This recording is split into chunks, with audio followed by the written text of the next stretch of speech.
अमरावती येथील बडनेरा जुना बायपास मार्गावरील औद्योगिक वसाहतीमधील एका ऑइल मिलला आग लागल्याची घटना मंगळवारी 3 फेब्रुवारीला रात्री 8:30 वाजताच्या सुमारास घडली। आगीमध्ये ऑइल मिलचे मोठे नुकसान झाले आहे। अग्निशामक दलास आगीवर नियंत्रण मिळवण्यासाठी शर्थीचे प्रयत्न करावे लागले। या संदर्भात मिळालेल्या माहितीनुसार काही महिन्यांपूर्वी MIDC परिसरातील एका ऑइल मिलला आग लागली होती।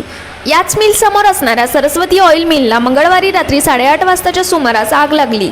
आग लागण्याचे कारण मंगळवारी रात्री 10 वाजेपर्यंत समोर येऊ शकले नाही। आगीच्या ज्वाला पसरत असताना मिलमध्ये काम करणारे कर्मचारी व शेजारच्या नागरिकांनी तात्काळ अग्निशामक विभागास माहिती दिली। त्यानंतर जवळपास 5 पाण्याचे बंब तातडीने घटनास्थळी रवाना झाले। आगीवर पाण्याचा जोरदार मारा करण्यात आला, परंतु आगीने रौद्र रूप धारण केल्याने आगीवर नियंत्रण मिळवताना अग्निशामक दलास मोठी कसरत करावी लागली। आगीमुळे शेजारचे कारखाने व मिल यांना देखील धोका झाला होता। परिणामी या भागातील विद्युत पुरवठा खंडित करण्यात आला होता। आगीमुळे ऑइल मिलचे मोठ्या प्रमाणात नुकसान झाले असून बघ्यांची मोठी गर्दी झाली होती।